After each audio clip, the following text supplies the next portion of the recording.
yang lebih mengedepankan sisi bisnisnya daripada sisi kemanusiaannya.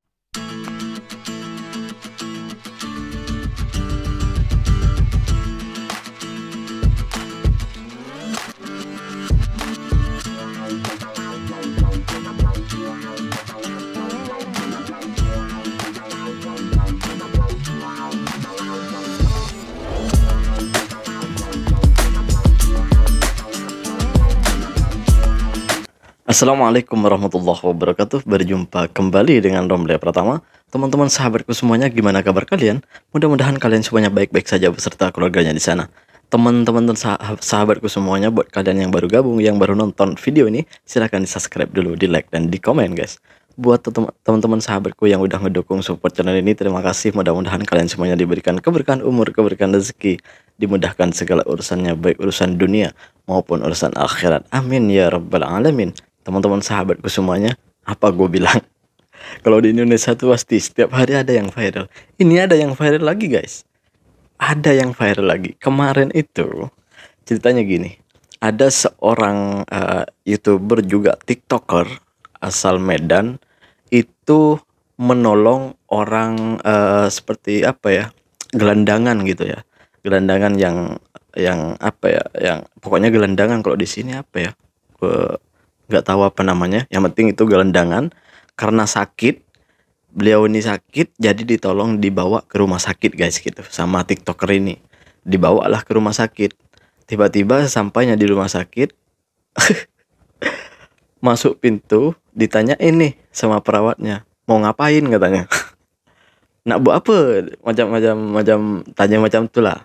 Bukan apa dengan penyambutan assalamualaikum atau selamat datang atau apalah gitu ya.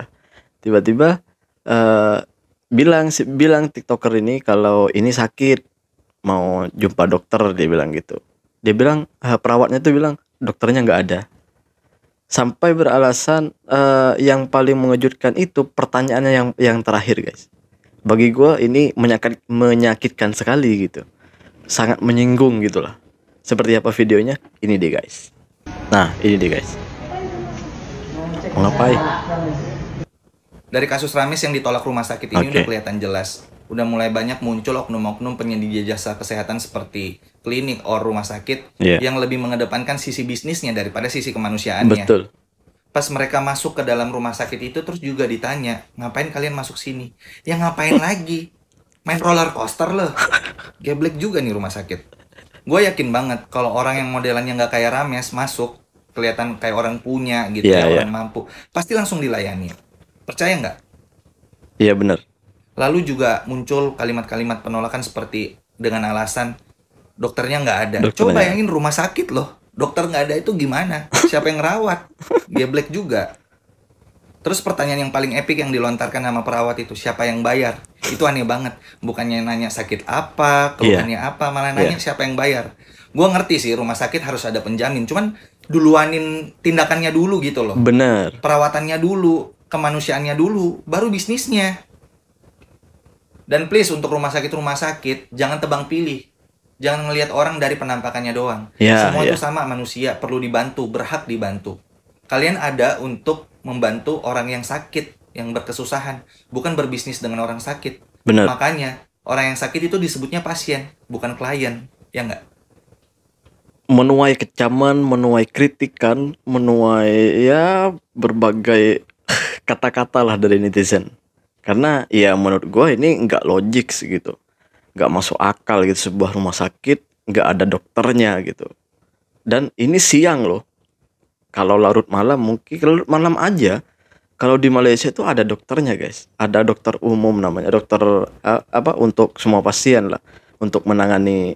Karena ya namanya orang sakit kan kita nggak tahu dibawanya. Kalau sekaratnya tengah malam kan nggak mungkin dibawanya pagi kan gitu kan, sampai mati kan. Kan gitu guys. Ini malah beralasan nggak ada dokter. Kronologinya tuh seperti ini. Ini video aslinya guys. Ini deh guys. Nah ini deh guys, video aslinya ini. Mau ngapain gitu? Gak bisa ya? Dokter umum. Iya, ada pasien mendadak itu. Ya, makanya kita panggil dokter. Bisa dipanggil dulu. Siapa yang bayar? Siapa yang bayar? Bayar. Ya ampun, kakak nanya siapa Bu, yang bayar. kanan sana Bu. Tunggu dulu saya telepon dokternya. Ya udah kalau nggak ready. Ada Ya. udah nggak apa-apa kan? Ini siapa yang bayar gitu ya Bu ya?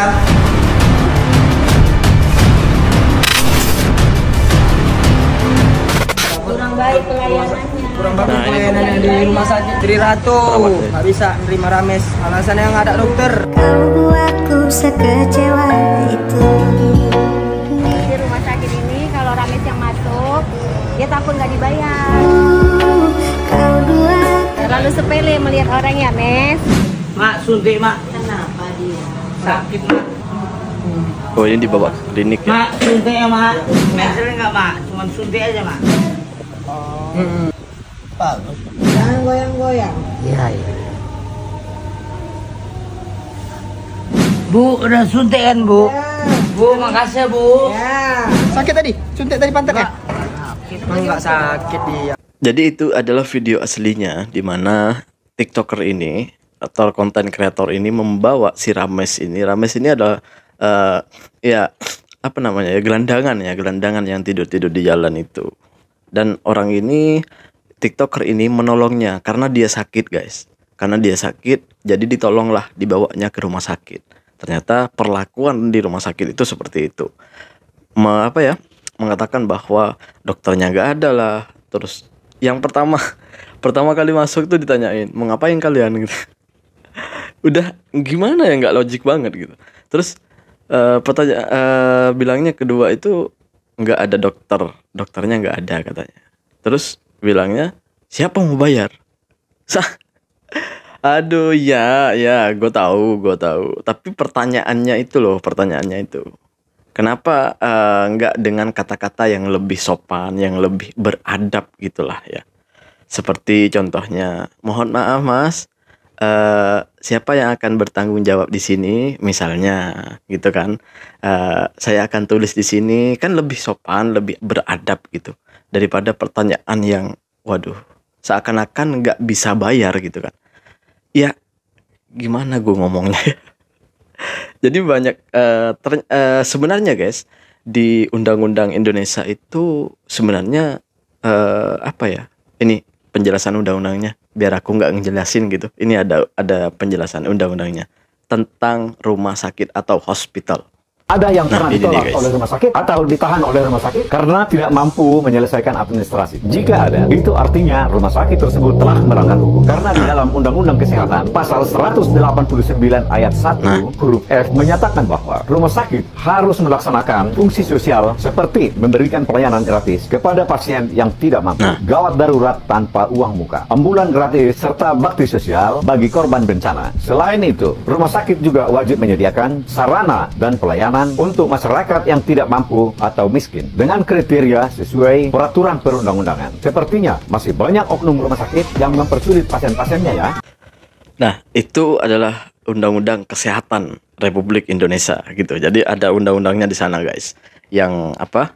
Yang mengharuskan sebuah rumah sakit itu ketika ada orang tidak mampu membayar, benar-benar tidak mampu bayar, itu harus digratiskan. Gini, sebenarnya undang-undang kita itu mengutamakan pasiennya, mengutamakan kesehatan dan keselamatan pasiennya. Cuman undang-undang itu banyak tidak digunakan oleh rumah sakit atau klinik-klinik gitu di Indonesia itu. Beda dengan di Malaysia. Gue pernah ngalamin sendiri di Malaysia, guys. Beberapa kali gue pernah ngalamin. 2012 gue pernah sakit. Dulu saya masuk kerja di sini, terus ada sekitar 18 bulan gue kerja, habis itu gue sakit, guys. Gue sakit, gue masuk hospital di hospital university di USJ bukan, di PJ, guys, di PJ. Pelayanannya itu tahun 2012 ya. Itu pelayanan waduh bagus banget, guys. Guys, waktu itu gue datang ke sana sendirian. Gue sengaja nggak bilang sama bos karena gue malu, guys. Bos terlalu baik sama gue. Terus ya pokoknya malu lah gitu. Aku yang mau bergantung sama bos tuh malu. Jadi terpaksa aku datang ke hospital tuh sendirian guys. Bener-bener sendirian. Waktu itu gue parah banget lah pokoknya. Datang ke sana langsung ditolong. Gak nanya gue nih orang mana, gak nanya gue nih siapa, gak nanya gue nih ada uang atau tidak, gak nanya apa-apa. Langsung gue nih dikasih pertolongan pertama, yaitu diperiksa dulu, lalu ditanyain keluhan apa ada muntah atau gimana, ditanyain lah sama dokternya, sama perawatnya. Habis itu gue diinfus di ini. Setelah diinfus, dikasih pertolongan, dikasih pokoknya diperiksa semuanya. Disitulah baru ditanyain, Ade ada siapa saudara kesini atau macam mana?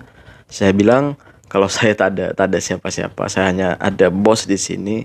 Habis itu beliau telepon bos saya, dikasih tahu bahwa saya sakit. Datanglah bos saya, dan bos saya lah yang jadi penjamin. Yang perlu diingat, dipetik di sini adalah di sini di Malaysia tidak di Malaysia ini hospitalnya mengutamakan keselamatan pasien. Gitu. Itu yang paling penting, yang harus kita petik. Gue bukan hanya waktu itu ya. Kemarin-kemarin nih aku pernah bawa istriku karena mau melahirkan, mau bersalin ya, mau bersalin. Waduh, pelayanannya sangat bagus guys. Istri gue waktu itu jam 7 diambil ambulans ke sini dari hospital. Gue nelpon, langsung diangkat, langsung on the way ke sini. Gue bilang istriku mau bersalin, langsung on the way ke sini, langsung dibawa ke hospital. Sampainya hospital tidak ada pertanyaan siapa mau bayar, kamu punya uang atau tidak ditanyakan paspornya mana, IC-nya mana, KTP-nya mana, nggak ada pertanyaan itu. Istriku ditolong dulu untuk keselamatan bayi dan istriku. Langsung dibawa ke tingkat 2, langsung ditangani dulu. Setelah itu baru gue disuruh nyelesain administrasi. Hebat nggak tuh? Intinya apa? Gue ini bercerita 2 hospital yang berbeda guys. 2 hospital yang berbeda, 2 rumah sakit yang berbeda. Ini pengalaman gue sendiri guys. Gue ada videonya semuanya. Gue dokumentasikan dan ada di YouTube gue. Kalau nggak salah di tahun lalu 2023 itu guys. Ada semuanya di sana. Yang waktu istriku melahirkan.